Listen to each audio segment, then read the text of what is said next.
Here's an exercise demonstration video for the seated press. I'm doing this one at home, sitting on my sandbag, but you could do the same thing on a stack of durable cushions or a piece of furniture or a crate or 5-gallon bucket, anything that allows you to keep this vertical torso. This sitting position is maybe a little bit low for most people, but it works okay for me. You need to adjust accordingly to make sure you can keep this low back nice and vertical, not having it at all relaxed or curved. Remember, safety first on this one, so keep your body organized as you pick the weights up. And when you do your first movement, you can use a little power from your knees to drive those dumbbells up to your shoulders. From here, sitting up nice and straight, nose pointed straight forward, we're just going to push those weights directly overhead. As you're doing the seated press, you'll find that you do need to keep a lot of tone in your abs in order to keep that spine vertical and safe. I'm going to put one dumbbell down to do some demonstration here. As you're pushing straight up, we want to see that verticality in the forearm, so make sure that the center of the weight is right above the center of your elbow.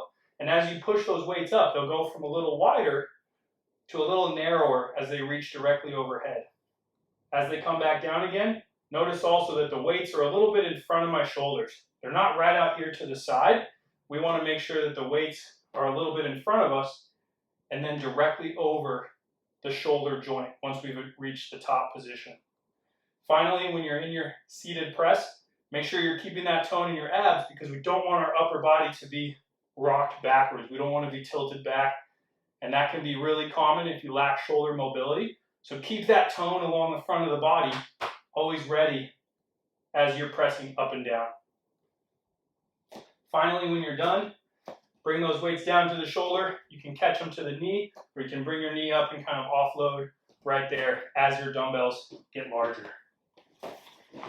For the seated press, make sure you keep your neck nice and straight as well, as we want to maintain that spinal integrity all the way from the waistband to the base of your skull, so the neck is included. Keep everything nice and organized, and remember that as you're pressing vertically, you'll lose some of the mechanical advantage of your chest, so you'll always be able to do less overhead than you can in a standard bench press. Remember, we want to work the chest on a decline, the neutral, the incline, and the vertical if our shoulder mobility will tolerate it.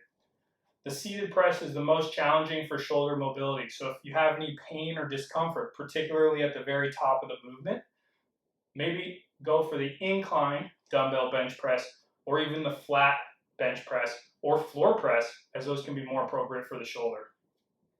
All right, hope it's helpful. See you next time.